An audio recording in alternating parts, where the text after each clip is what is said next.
West Jerusalem. President Trump from the United States, President Rivlin from Israel have concluded their private talks. They now address the media in West Jerusalem. Mr. President, Madam First Lady, I hope that you enjoyed your time.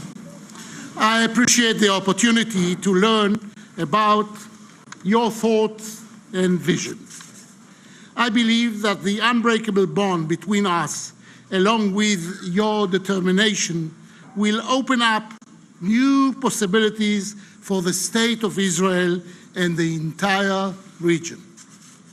Mr. President, we are happy to see that America is back in the area. America is back again. You marked the defeating of ISIS as one of your top missions. This is most important objective. Israel will do everything in its power in order to assist you in this mission. Israel appreciates America's leadership under your administration in the action you took in Syria. There are red lines, as it happened in Syria, that must never be crossed. There is a price that must be paid by those who violate the most basic values that makes us human. Further action must be considered in face of the horrors that is still taking place on the other side of our border. Mr. President, the Jewish people returned to the historic homeland after 2,000 years of exile. We created a miracle, a technological miracle, an economical miracle, a human miracle. And even during our most difficult times, we never gave up on our dream of living here in peace with our neighbors. We reached a peace agreement with our neighbors in Jordan and with our neighbors in Egypt. But we have not yet achieved our mission of living in peace with our neighbors, the Palestinians, and with the rest of the Arab world. Our destiny, Palestinians and Jews, is to live together in this land, Mr. President. We must build trust and cooperation between us. But in order to achieve this, we need new ideas, new energy that will help us move forward together. We can have here an oasis, an international center of tourism, a startup land, Silicon Valley, from the Jordan to the Mediterranean. But we must be sure that we don't go to sleep with a dream and wake up with a nightmare, with Iran, ISIS, and Hamas in our borders. In order to dream, we need to be sure that Iran is out of our borders, out of Syria, out of Lebanon.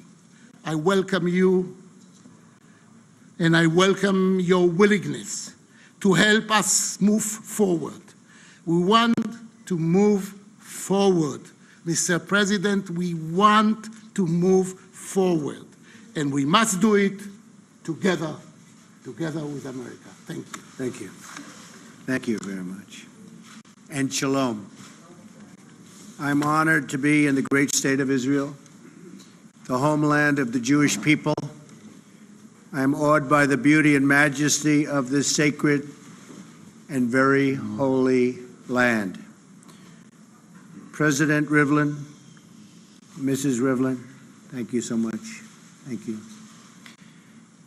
Thank you for opening your wonderful home and welcoming Melania and myself to your amazing country. And that's what it is. It is an amazing country. What you've done is perhaps has virtually never been done before.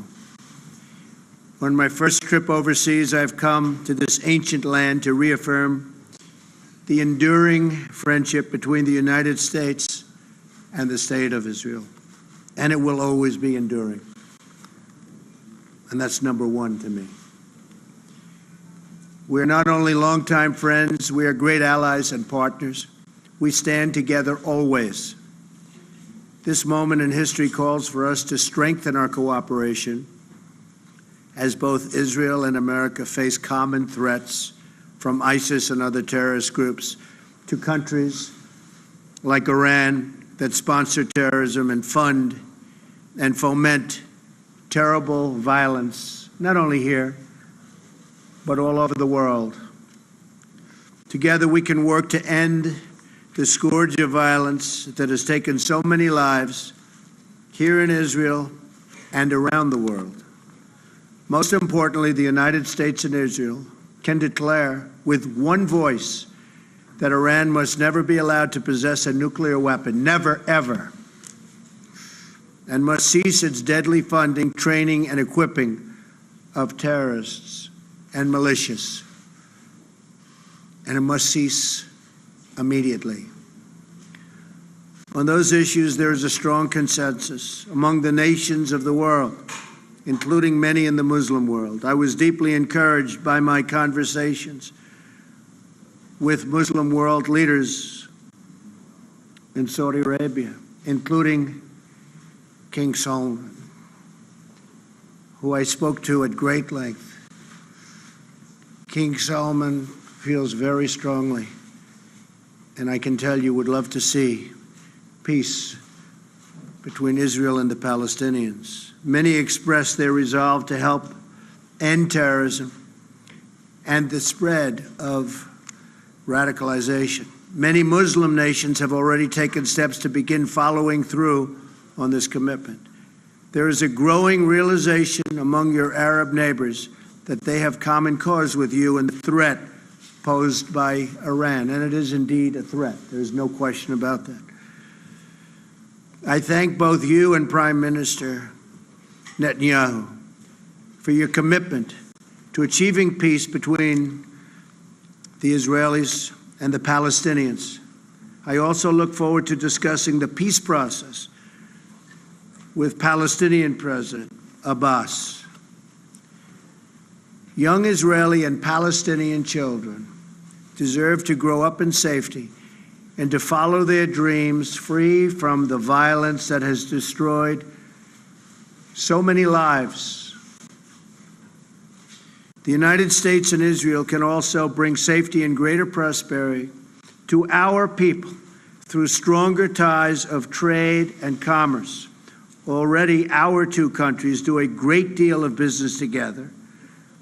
We have a strong foundation on which to build an even closer trading relationship that benefits both of our countries. I'm going to try and narrow that trade deficit just a little bit. Is that okay? He doesn't mind. He wants to keep it the way it is. I understand. Today, we have so many incredible opportunities before us, and my hope for this visit is that we seize every single one of them. I am thrilled to be here on behalf of the American people. I know Israel and America share the same goals, and I have great confidence that we can achieve tremendous success together. We can achieve all of our goals together. President Rivlin, I look forward to working with you and to seeing more of the sacred land and getting to spend time with the remarkable people of Israel. Thank you very much. Thank you.